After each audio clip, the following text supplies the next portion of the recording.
और मोल करो तलवार का, पड़ी रहने दो म्यान। जब आपस में लड़े तो ये वाला दोहा बोल दिया कि जात ना पूछो साधु की। जब जातियों के नाम पे हिंदू लड़ा, मुगलों ने, अंग्रेजों ने यही तो बोला, फूट डालो, फूट डालो, शासन करो। हमें लड़ाया, हम लड़ते रहे, हमें लड़ाया और हम। तो कबीर दास जी बोले जात ना पूछो साधु की। अब यहां ये बात क्या कह रही है कि हम सनातनियों को संगठित, बोलो हाँ, यहां कबीर दास जी संगठित कर रहे हैं कि सनातनियों जात ना पूछो, जात ना पूछो। अब किसकी जात क्या, तुम सनातनी संगठित हो जाओगे तो मुगलों को भगाओगे, अंग्रेजों को भगाओगे, और नहीं होगे तो मरोगे। और सुनो कबीरदास जी फिर कह रहे हैं, जिन खोजा तिन पाइया, गहरे पानी पैठ, मैं बपुरा बूढ़न डरा, रहा किनारे बैठ। जिन खोदा तिन पाइया, परमात्मा को पाना है तो जैसे कुआं खोदने से ही पानी मिलता है, बिना खोदे पानी नहीं मिलता। तो बिना खोदे पानी नहीं मिलता, तो बिना प्रेम की गहराई में उतरे भगवान नहीं मिलता। इसलिए प्रेम की गहराई में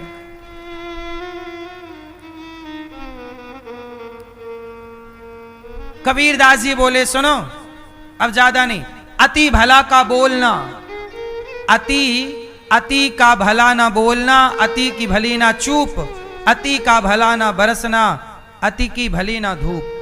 अधिक चुप रहना और अधिक बोलना दोनों नुकसानदायक। ज्यादा बोलो मत और चुप भी, ये नहीं कि कुछ भी हो रहा और आप चुप बैठे रहो। देखो यहां कबीरदास जी जगा रहे हैं कि चुप क्यों बैठे हो, अब अपने हक, अपने अधिकार के लिए तलवार उठानी पड़ेगी, लड़ना पड़ेगा।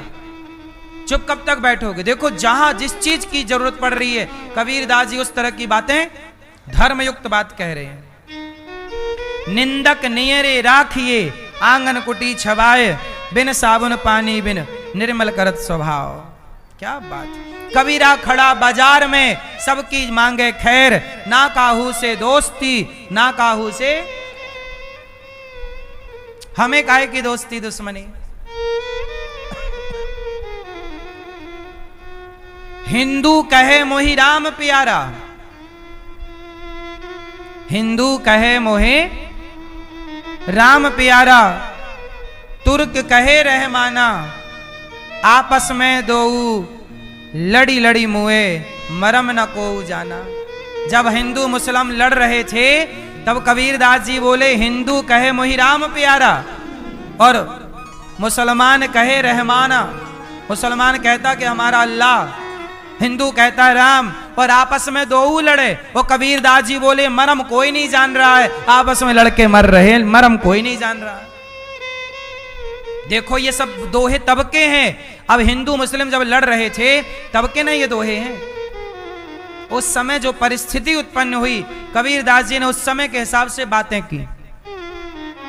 क्यों लड़ रहे हो? मुसलमान हिंदू आपस में लड़के पाओगे क्या? हम तुम्हें मारे, तुम हमें मारो, तो मरेगी तो इंसानियत ही, मरेगा कौन? तुम मरो या हम मरे, रोएगी तो कोई माँ ही, चाहे तुम्हारी माँ रोए चाहे हमारी माँ रोए। तुम मरो या हम रोए, विधवा तो कोई स्त्री ही होगी, तुम्हारी होगी या हमारी होगी। मरेगा कोई भी, पर बच्चों के पिता से तो बाप का साया उठेगा, चाहे तेरे बच्चों का उठे चाहे मेरे बच्चों का। नुकसान दोनों का है। हम तुझे मारें या तू हमें मार, हिंदू मुस्लिम लड़ेंगे तो नुकसान दोनों का है। बोलो हाँ। घर जलेगा, तेरा जले या मेरा, घर तो घर है। तो भैया ना मैं तेरा जलाऊं ना तू मेरा जला, क्यों आपस में लड़ना है? इसलिए तू अपने अल्लाह को समझ, मैं अपने राम को समझूं। कहां कहते हैं कि आपस में लड़ना है? खून बहाना कहां धर्म है? खून बहाना कहां धर्म है? ना तो राम के भारत में खून बहाना धर्म है और ना अल्लाह खून बहाने को धर्म मानते होंगे। इसलिए कबीरदास जी कह रहे हैं कि भाई लड़ो मत। कहत सुनत सब दिन गए, उरझी ना मुरझा मन। कही कबीर चेत्या नहीं, अजाऊं सो पहला दिन। कि जीवन निकल गया पर मन अभी तक होश में नहीं आया, क्या कहें। बहुत सारी बातें कबीर जी ने कही, तो बस आपको मैंने केवल एक बात समझानी थी कि कबीर दास जी राम के बहुत बड़े भक्त हैं, और एक बात पकड़ के नहीं बैठना चाहिए कबीर दास जी की। कबीर दास जी ने एक दोहा थोड़ी लिखा है, अनेक दोहे लिखे। एक बात थोड़ी कही है, अनेक बात। एक बात से निर्णय तक थोड़ी पहुंचोगे। ध्रुव जी ने भगवान को पा लिया जरा सी आयु में। आप भी मन भगवान में लगाइए और भगवान का चिंतन करिए। भगवान मूर्ति पूजा करने वाला भी सही है और निराकार का उपासक भी सही है। हम सनातनी कितने बड़े दिल वाले हैं। हम लोग कहते हैं कि जो राम की पूजा करता है वो भी हिंदू, कृष्ण की पूजा कर रहा है वो भी हिंदू, पीपल की पूजा कर रहा है तो हिंदू, नदी की पूजा कर रहा है तो हिंदू, समुद्र की पूजा कर रहा है हिंदू। यदि तू सांप की पूजा करता है तो भी हम तुझे हिंदू कहते हैं। हम हिंदू लोग इतने बड़े दिल वाले हैं कि सबको गले लगाना जानते हैं। और मुसलमान कहते हैं कि जी हम मुसलमान के सिवा किसी को गले नहीं लगाएंगे। जो अल्लाह की इबादत नहीं करेगा उसके सिर काट देंगे। अरे भाई, तुम्हारे यहां केवल अल्लाह की इबादत है, हमारे यहां तो कण कण में हमारा परमात्मा नजर आता है। कण कण में हमारा ईश्वर नजर आता है। हम माता को भगवान, पिता को भगवान, अतिथि को भगवान, गाय को भगवान, गावो विश्वस्य मातरः। हमारे शंकर जी नंदी पर बैठे हैं, नंदी धर्म का अवतार है। हमारे यहाँ चूहे का सम्मान, गणेश जी चूहे पर बैठे हैं। उल्लू का सम्मान, दुर्गा हमारी वो लक्ष्मी मैया उल्लू पर बैठी हैं। हंस का सम्मान, सरस्वती मैया हंस पर बैठी हैं। मयूर का सम्मान, कार्तिकेय जी मयूर पर बैठे हैं। गरुड़ का सम्मान, भगवान नारायण गरुड़ पर बैठे हैं। शेर का सम्मान, दुर्गा मैया शेर पर बैठी हैं। सोचिए, हम मनुष्य ने अपना संबंध जंगलों से, नदियों से, पेड़ पौधों से, पशु पक्षियों से, हम सनातनी ही ऐसे हैं जो नाग पंचमी को नाग को दूध पिलाकर भी ईश्वर की आराधना करते हैं कि यह भी देवता है। धरती पे और कोई सांप को दूध पिलाता हो तो बताओ। हम सनातनी कितने बड़े दिल वाले हैं, सबको गले लगाते हैं। इसलिए धरती पे सनातन जैसी गहराई, सनातन जैसी विचारधारा कहीं नहीं है। सनातनी सबको लेकर चलने वाला है। सर्वे भवन्तु सुखिनः। हम ये नहीं कहते कि केवल हम सुखी रहे, नहीं, सर्वे भवन्तु सुखी, सब सुखी रहो। सर्वे सन्तु निरामया, सब। हम लोग कहते हैं विश्व का कल्याण हो। हम ये नहीं कहते कि भारत का कल्याण हो, नहीं, पूरा विश्व हमारा है। और विश्व में हर व्यक्ति, चाहे वो हिंदू हो, मुसलमान हो, सिख हो, ईसाई हो, यहूदी हो, हम कहते हैं तुम जो भी हो रहो, पर तुम सुख से रहो। हम तुम्हारा भी कल्याण चाहते हैं। तुम्हारे बच्चों की भी आयु हम लंबी चाहते हैं। तुम्हारे यहाँ भी सुख शांति और समृद्धि चाहते हैं। हम ही हैं जो सबके लिए जीते। हमारे यहाँ जब तुम्हारी दादी जागती है, सबसे पहले नहा के जब भोजन बनाती है तो थोड़ा सा भोजन बनाने के पहले आटा चींटी को डालती है, दाना ले जाके चिड़िया को डालती है। पहली रोटी बन जाए तो गैया को खिलाती है, आखिरी रोटी निकाल कर कुत्ते को खिलाती है। द्वार पर कोई अतिथि तो नहीं बैठा, बुलाकर सम्मान से भोजन कराती है। जो सबकी चिंता करता है उसी को सनातनी कहते हैं। जो सबके बारे में सोचता है उसी को सनातनी कहते हैं। हिंदू का अर्थ क्या है? हिंदू का अर्थ क्या है? बोलो हिंदू, बोलो हिंदू। क्या मतलब हुआ? नहीं सुनो, हिंदू का अर्थ है जो हिंसा से दूर रहे। हिंदू, हिंदू मतलब हिंसा, दू मतलब दूरी। जो हिंसा से दूर रहे वो नाम हिंदू है। हम हिंसा से दूर हैं, इसलिए हम क्या कहते हैं? अहिंसा ही परमो धर्म। पर हित सरिस धर्म नहीं भाई, परोपकाराय सताम विभूतया। इसका मतलब ये नहीं है हिंसा नहीं करनी चाहिए मेरी मां, पर तलवार जरूर रखना चाहिए। हिंसा नहीं करना चाहिए, पर तलवार जरूर रखना चाहिए। अब आप कहो कि जब हिंसा नहीं करना चाहिए तो तलवार की क्या जरूरत है? एक बात बताओ, दुर्योधन को गीता सुनवा, भगवान कृष्ण ने गीता सुनवाई ना? बोलो हाँ, जोर से, जोर से। पहले सुनाओ गीता। मैया एक हाथ में रखो गीता। क्या रखो? एक हाथ में रखो गीता। और गीता सुनाए भैया, गीता सुनेगा? सुन, गीता सुनाओ। यदि सामने वाला गीता से माने तो गीता सुनवाओ, और गीता से नहीं माने तो दूसरे हाथ में तलवार होनी चाहिए। अब बता, तलवार से मानेगा? क्योंकि यदि तलवार नहीं होगी तो वो तुम्हारी गीता जला देगा, तुम्हें मार देगा। इसलिए हनुमान जी के हाथ में गदा है। हनुमान जी तो अच्छा, राम वनवास गए तो सोना चांदी लेकर नहीं गए, लेकिन धनुष बाण लेकर गए। उत्तर दे सकते हो आप क्यों? ए मैया, राम तो भगवान हैं, तो धनुष बाण लेके काहे गए? बोलो मेरी मां, क्या जरूरत थी धनुष बाण लेके जाने की? उत्तर दो। क्योंकि राम जी जा रहे हैं वनवास, और वन में जो भाषा समझेगा राम की तो राम भाषा से समझाएंगे, और राम को पता है कि जंगल में कुछ लोग ठीक ठीक भाषा से नहीं समझेंगे, वो धनुष की भाषा समझेंगे, बाण की भाषा। बोलो हाँ। पाकिस्तान गीता की भाषा समझता है? हाँ, वो बातों से नहीं मानता, वो लातों से ही मानता है। इसलिए जो जिस भाषा में माने उस भाषा में बात होनी चाहिए। ये सारी बातें आपके काम की इसलिए हैं क्योंकि गीता और गांडीव दोनों की जरूरत है, नहीं है कि नहीं?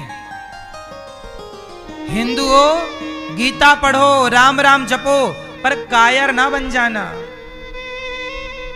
राम राम जपना गलत नहीं है, पर राम राम जपते रहो और तुम्हारे सामने बहन बेटियों का बलात्कार होता रहे तो ये राम राम। भगवान कृष्ण खुद कह रहे हैं, अर्जुन गांडीव उठा। नहीं तो कृष्ण जी बोल देते कि चल अर्जुन एक काम कर, तू कृष्ण कृष्ण जप, राम राम, चल जंगल चल, क्या करना, युद्ध करने से क्या होगा, चल राम राम जपते हैं, राम राम राम राम कृष्ण कृष्ण कृष्ण। अर्जुन को भी जपाते ना भगवान, फिर क्यों कह रहे हैं कि तू गांडीव उठा?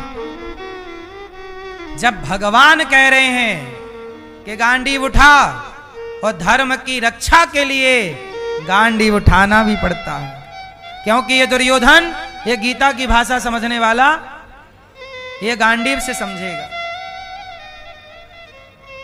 इसलिए आपको समझना पड़ेगा, कायर ना हो जाना मेरी मां।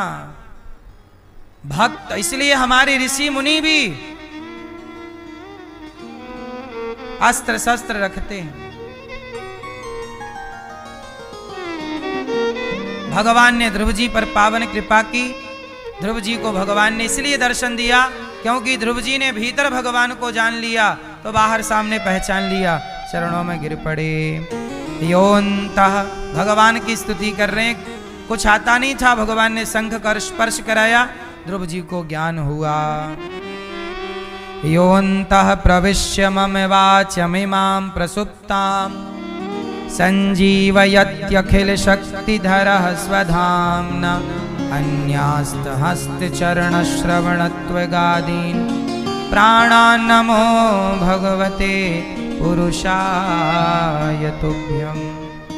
ध्रुव जी को भगवान ने दर्शन दिया, ध्रुव जी घर गए और ध्रुव जी ने प्रेम से जिस माँ ने अपमान किया वही माँ आरती लेके खड़ी है। भगवान को पा लेने के बाद जो आपको कहते हैं ना, जब राम की कृपा होती है तो सब कृपा करते हैं, और जब राम की कृपा नहीं तब जा पर कृपा राम की होए, जा पर कृपा राम की होई ता पर कृपा करें सब। कृपा राम की होगी तो सब कृपा करेंगे, इसलिए ध्रुव जी पर सबकी कृपा हुई। ध्रुव जी के विवाह हुआ, राजा बने, पत्नी के संग रहे, बच्चे हुए। आखिरी में ध्रुव जी यक्षों को मारते हैं। मनु जी ने समझाया, कुबेर जी ने भक्ति का वरदान दिया, मृत्यु के सिर पर पांव रख के अपनी मां के संग ध्रुव लोक चले गए। बोलिए ध्रुव जी महाराज की। कल्पवत्सर इनके बच्चे हैं, इन्हीं के वंश में आगे भगवान पृथु हुए, जिन्होंने 10,000 कान मांगे। प्राचीन बरही को नारद जी ने पुरंजनोपाख्यान की चर्चा सुनाई। अब मनु जी के दूसरे बेटा हैं उत्तानपाद, प्रियव्रत। प्रियव्रतो भागवत आत्मा रामः कथम मुने। ये भागवत जी का बड़ा गहरा और ज्ञान से भरा प्रसंग है, बहुत ध्यान से सुनिएगा। प्रियव्रत जी का विवाह विश्वकर्मा की पुत्री वरहिष्मति से हुआ। इनके पुत्र हुए आग्नेत्र और नाभि, फिर अंग, भगवान ऋषभदेव जी। इन्हीं के वंश में भगवान ऋषभदेव जी आए, जहां से जैन परंपरा स्टार्ट हुई। जैन परंपरा कहां से स्टार्ट हुई? भगवान ऋषभदेव जी से। ऋषभदेव जी के 100 बेटे हैं, सबसे बड़े का नाम है भरत। परिवार छोड़ करके भरत जी, ऋषभदेव जी ने उपदेश किया कि नायम देहो देह भाजाम नलोके कष्टान कामान नरहते विडभुजाम ये तपो दिव्यम पुत्र कायेन सत्वम शुद्ध्यै यस्मात् ब्रह्म सौख्यम त्वनंतम।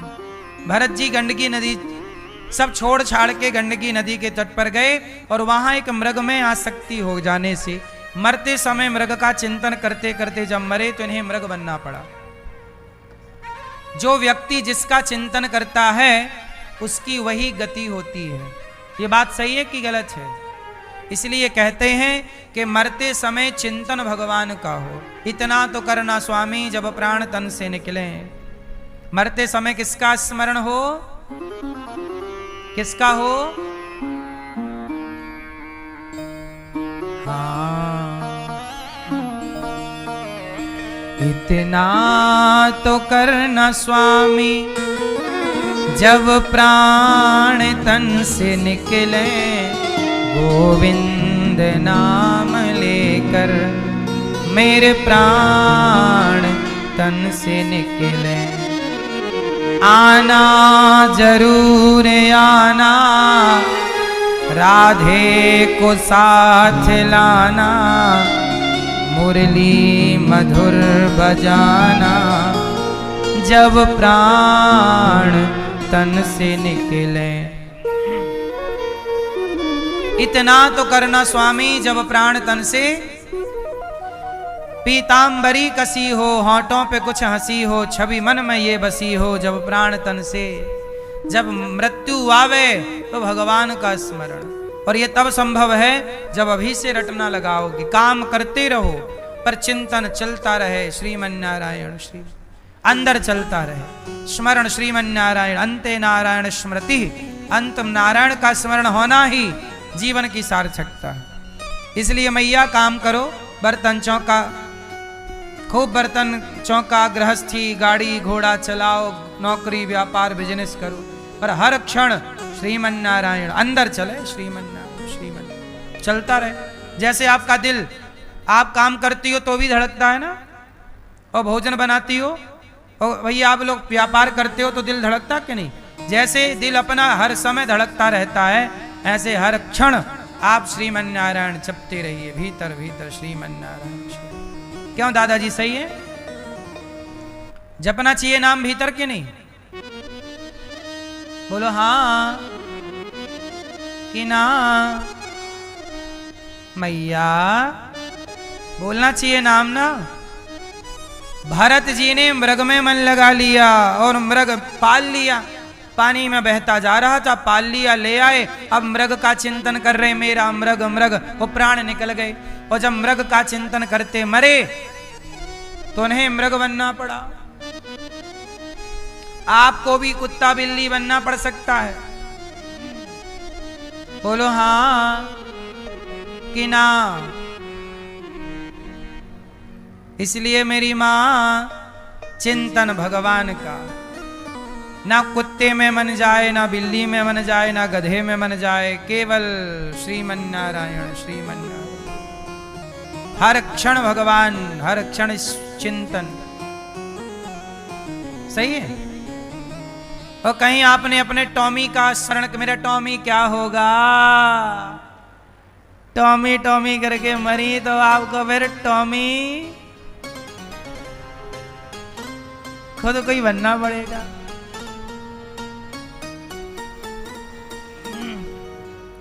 यदि आप,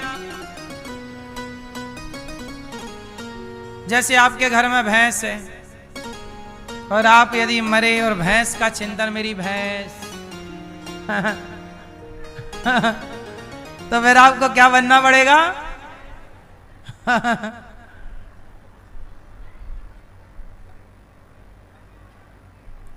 देख लो फिर। और बकरी यदि आपके घर में है और बकरी का चिंतन करते मरे, या बकरे का, तो क्या बनोगे? तो आप लोग किसका चिंतन करते मरेंगे जब मरेंगे? तो किसका? बेटा का चिंतन करते मरोगे तो आपको भी अगली बार फिर बेटा बनना पड़ेगा। बेटी का चिंतन करोगे तो बेटी का। पत्नी का चिंतन करोगे तो आपको पत्नी बनना पड़ेगा। ये पुरुष लोग पत्नी का चिंतन करेंगे तो आपको अगले जन्म में किसी की पत्नी बनना पड़ेगा। और पत्नियां पति का चिंतन करेंगी तो इसलिए पत्नी में नारायण का, नारायणी का स्मरण करो। अच्छा, मैं पद्म पुराण पढ़ रहा था तो उसमें एक कथा है, मैं सुनाऊंगा एक दिन। उसमें एक कथा है, एक व्यक्ति थे, एक वैश्य परिवार की कथा है। एक वैश्य थे और वो तीर्थ यात्रा पर चले गए अपनी पत्नी को छोड़ के। पत्नी बोली मुझे भी ले चलो। और जब पत्नी को लेकर नहीं गए तो पत्नी बेचारी वो पति के लिए तड़पती रही। जब वो तीर्थ यात्रा से लौटे तो आकाशवाणी हुई, देवताओं ने कहा, हे वैश्य, तुमने तीर्थ यात्रा की, तुमने तीर्थों में जाके इतना पिंडदान किया और श्राद्ध किया, पर तुम्हें कोई पुण्य नहीं मिलेगा। क्यों? क्योंकि तुमने पतिव्रता नारी को छोड़ दिया और छोड़ करके गए। तीर्थ यात्रा पे जाओ तो अकेला पुरुष कभी ना जाए, अपनी अर्धांगिनी को भी लेकर के जाओ, तब तीर्थ यात्रा का पुण्य प्राप्त होगा। अकेले पुण्य नहीं मिलता। आपकी पत्नी पतिव्रता है तो लेके आओ। इसलिए जब वो लेकर आए तब बताया कि सुनो, पत्नी स्वयं जो नारी पतिव्रता है, जो अपने पति के सिवा किसी का चिंतन नहीं करती, यदि वो पुरुष अपनी पत्नी को ख्याल रखे और पत्नी के साथ खुश रहे तो सारे तीर्थों का पुण्य उसे पत्नी के साथ रहने से प्राप्त हो जाता है। पत्नी ही अपने आप में तीर्थ है। लिखा है, मैं आपको लिखा हुआ बता सकता हूं। पत्नी अपने आप में क्या है? तीर्थ है, पतिव्रता नारी। इसलिए यदि पुरुष परमेश्वर है तो नारी भी परमेश्वरी है। पुरुष नारायण है तो स्त्री भी नारायणी है। इसलिए पत्नी पति को परमेश्वर जाने और पति भी परमेश्वरी जाने। पत्नी पति को नारायण जाने कि ये नारायण है मेरे, और पुरुष भी नारायणी जाने ये भी नारायण, दोनों नारायण, क्योंकि भगवान ने मोहिनी अवतार भी तो लिया ना, तो स्त्री के रूप में भी भगवान आए। इसलिए पत्नी का भी आदर करना, पति का भी आदर करना।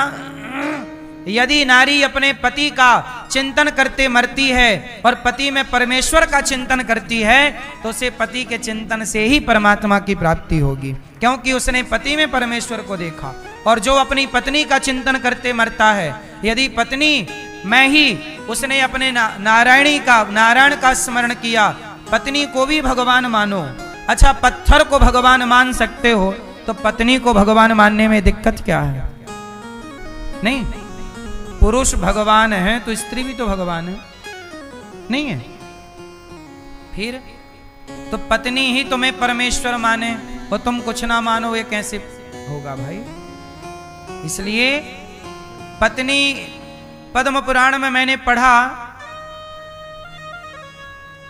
बहुत दिव्य बातें हैं शास्त्रों में। नारी को तीर्थ बताया है, अपने आप में वो चलता फिरता तीर्थ है स्त्री।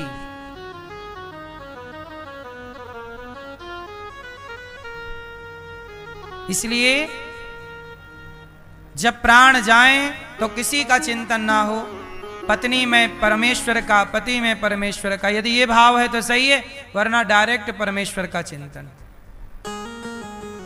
ये सारी बातें केवल इसलिए बताई जा रही हैं कि पति पत्नी केवल मजाक उड़ाने के लिए नहीं है, पति पत्नी लड़ने के लिए नहीं है, प्रेम से जीवन बिताने के लिए पति पत्नी का रिश्ता है। आज लोग एक दूसरे को नहीं समझ पाते तो लड़ाई झगड़ा चलता रहता है ना? समझ लें तो काहे की लड़ाई है, काहे का झगड़ा है? क्यों मैया, सही है? अब भरत जी तो मृग का चिंतन करते मरे, यमराज जी बोले चलो अब मृग बनना पड़ेगा। भरत जैसे ज्ञानी को मृग बनना पड़ा, तीसरे जन्म में मनुष्य का शरीर मिला, तब राजा रघुगण को उपदेश किया। आज मैं आपको एक बहुत गंभीर बात बताने जा रहा हूं। कहते हैं भागवत सुनने से लोग अमर हो जाते हैं। भागवत सुनने से क्या होते हैं? जोर से, जोर से, जोर से। आज मैं आपको अमर बना सकता हूं यदि आप आज्ञा दो तो। अच्छा ये बताओ, पहले आप लोग मरोगे कि नहीं मरोगे? जोर से। मरेंगे? जोर से। आप कभी मरोगे कि नहीं? जोर से। लेकिन आज मैं आपको अमर बना दूं तो? बना दूं? किस किस को बनना है पहले हाथ उठाओ। आप कभी मरोगे ही नहीं यदि आज मेरी बात समझ गए तो। भागवत सुनने वाला अमर हो जाता है, और आज मैं आपको प्रमाण के साथ अमर करके ही भेजूंगा। बस आप मुझे आज्ञा दो, मैं बताऊं। आज्ञा है?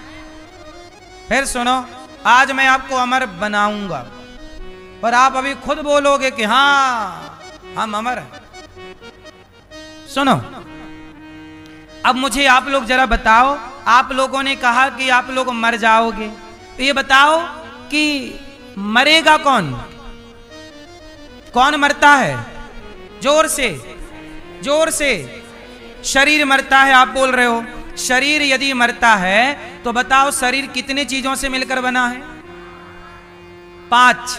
पृथ्वी, जल, वायु, अग्नि, 5 चीजों। अब ये बताओ कि जब आदमी मरता है, आपकी भाषा में जब आप कहते हो ना मर गया, वो मरता नहीं है, 5 तत्व से मिलकर बनता है, और 5 तत्व जाकर 5 तत्वों में मिल जाते हैं। अब बताइए, 5 तत्वों का शरीर जब चिता पे जलता है तो चिता पे जलने के बाद क्या होता है?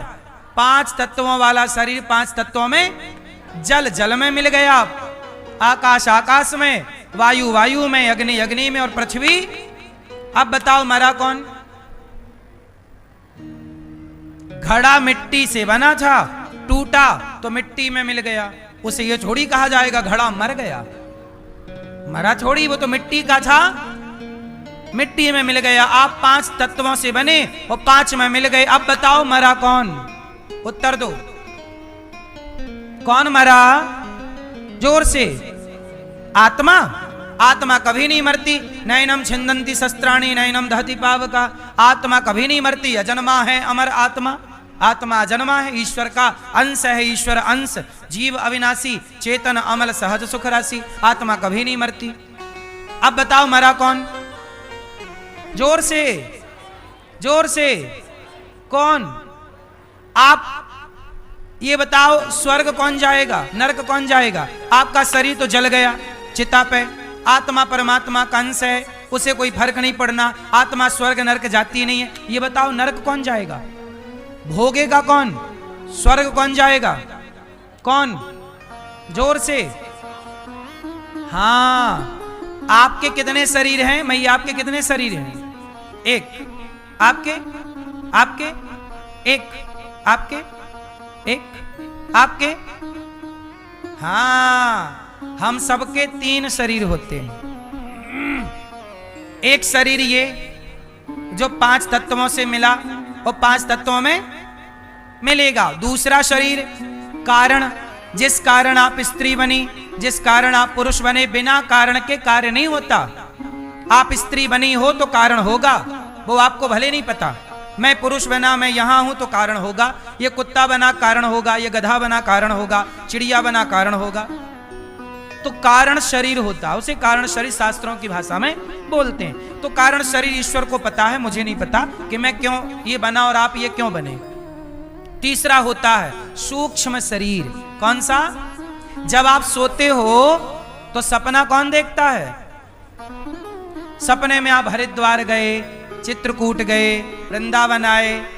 आप तो बिस्तर पर सो रहे थे कुंडी लगा के, कमरे के दरवाजा बंद करके। ये हरिद्वार कौन चला गया? कौन गया? सूक्ष्म शरीर। जब आप सो रहे थे तो आपका स्थूल शरीर सो रहा था, पर सूक्ष्म शरीर जाग रहा था। बोलो हाँ। सूक्ष्म शरीर कितनी चीजों से मिलकर बना है?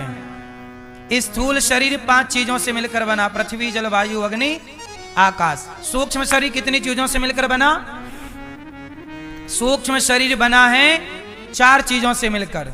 बोलो मन, बोलो मन, बुद्धि, चित्त, अहंकार। इन्हें अंतःकरण चतुष्टय कहते हैं। इन 4 चीजों से सूक्ष्म शरीर बनता है। और जब आदमी मरता है तो मरता कोई नहीं है। 5 तत्वों वाला शरीर 5 में मिल जाता है। आत्मा परमात्मा का अंश है। यमदूत पकड़ते किसे हैं? वही सपना जो देखा शरीर, वही सूक्ष्म शरीर को पकड़कर उसे ले जाते हैं और वही जाके पाप और पुण्य का फल भोगता है। और वही अगले जन्म में शरीर बदल जाता है, पर वही सूक्ष्म शरीर आके फिर घुस जाता है। वही है माया मरी ना मन मरा, मर मर गया शरीर, आशा तृष्णा ना मरी, कह गए दास। अब बताओ, जो कुत्ता बनता है, कुत्ते के भीतर आपका सूक्ष्म शरीर वही वाला है।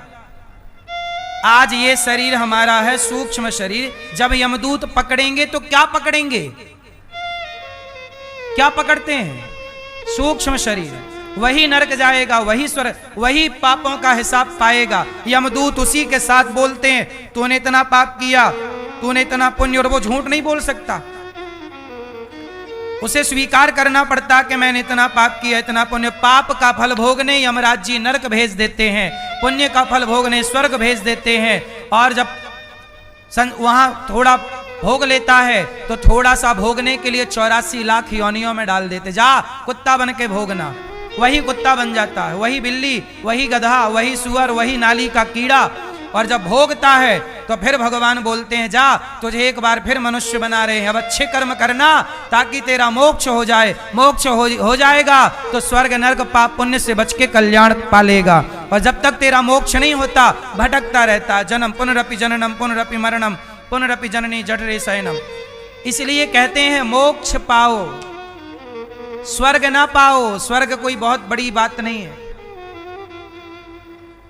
मोक्ष पाओगे तो चक्कर से बचोगे, वरना ये आप जितने बैठे हो यहां, आपके करोड़ों बार जन्म हो चुके हैं। वो करोड़ों बार आप मर चुके हो और फिर अगली बार मरने जीने को तैयार हो।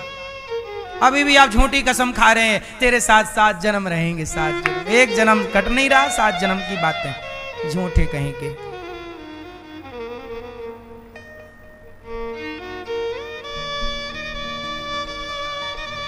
हाँ या ना? अरे मोक्ष पाओ, काहे बार बार आके तुम्हें डंडा खाना है यहां? अब बताओ मेरी मां, कौन मरा? जोर से, कौन मरा? जोर से। अब बताओ आप लोग मरोगे? बोलो। जो आपका सूक्ष्म शरीर है वो कभी नहीं मरता, उसी का मोक्ष होता है और वो कभी नहीं मरता, कभी नहीं मरता।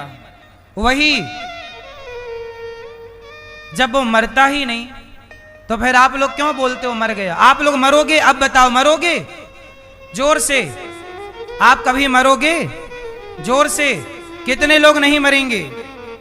क्योंकि आप अविनाशी हो। आप कौन हैं? अविनाशी। आपका नाश, आपका जो आत्मा है उस आत्मा का कभी नाश, आत्मा का कभी नाश। इसलिए तो लोग कहते हैं मैं आत्मा हूं, मैं आत्मा कभी मरती है। तो बोलो आप लोग मरोगे? बोलो नहीं मरोगे? कितने लोग नहीं मरेंगे? लो भैया, हमने बोला था ना अमर बना देंगे, हो गए आप लोग अमर, अब नहीं मरोगे। हो गए ना अमर, अब नहीं मरोगे आप। क्यों आप मरोगे? हम कभी नहीं मरते। माटी कभी नहीं मरती, घड़े का आकार मरता है।